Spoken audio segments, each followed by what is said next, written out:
Napaka-desperado ng babae. Masyado ka kasing mabait kay Cleo eh. Alam mo, dapat noon pa lang, iniwasan mo na yan eh. Well, I respect her as my ex-girlfriend. Pero parang naisip ko lang na kailangan pa niya ng time para makaget over sa akin. Eh, hindi ko naman in-expect na gagawin niya sa akin to eh. Bad trip talaga mga sinungaling. Wait, nagsiselos ba si Cleo kay Jessa? Yun nga eh. Kay Jessa talaga? Well, sabi ni Jessa, nagalit daw sa kanya si Cleo kasi umaligid siya sa akin. Pero parang hindi siya aligid sa akin, eh, assistant ko siya. Eh, si Jessa ayaw naman ng gulo, so magre-resign na lang daw siya. Tingin ko, baka lalo pang pag-initan ni Cleo si Jessa. Lalo na ngayon, di mo siya pinayagang mag-resign.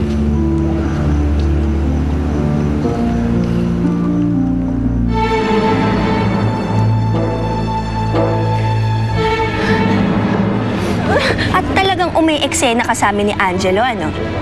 Pwede ba? Magpaganda ka muna. Pero sa bagay, hindi na kaya ng operasyon yung pagmumukha mo. Ang kailangan niyo, himala!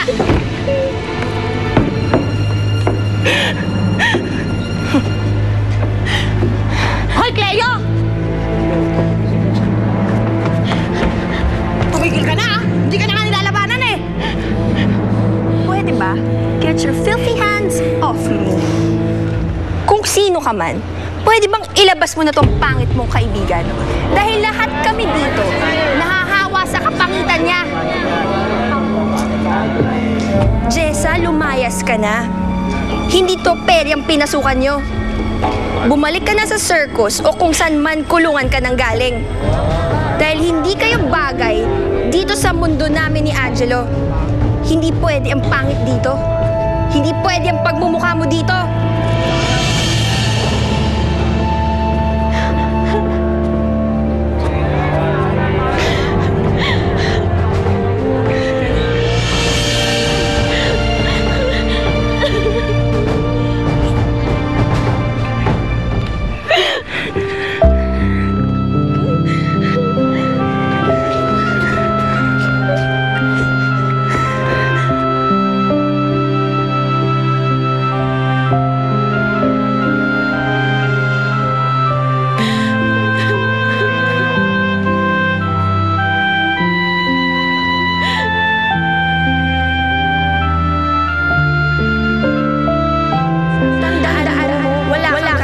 Kay Angelo dahil pangit ka.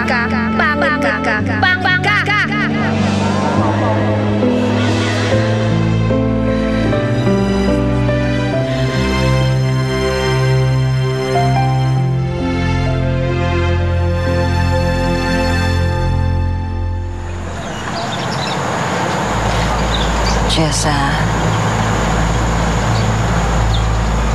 Anong nalay? Umiiyak ka na naman.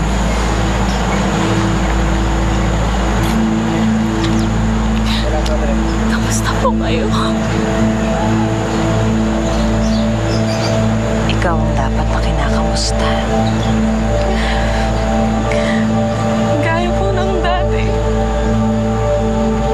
Pangit pa rin. Kinasusok naman ng mga tao. Araw-araw po ako pinaparusakan. Dahil lang sa itsura ko.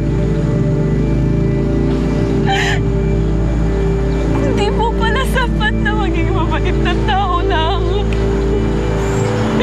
Dapat po maging maganda. Pero hindi po mangyayari sa akin yun. Hindi po mangyayari sa akin yun. Alam mo, matalinhaga ang buhay natin, Jessa. May mga ibang bagay na basta na lang nangyayari. May mga bagay na hindi natin inaasahan. Malay mo. Baka makamtan mo na yung matagal mo nang minimiti.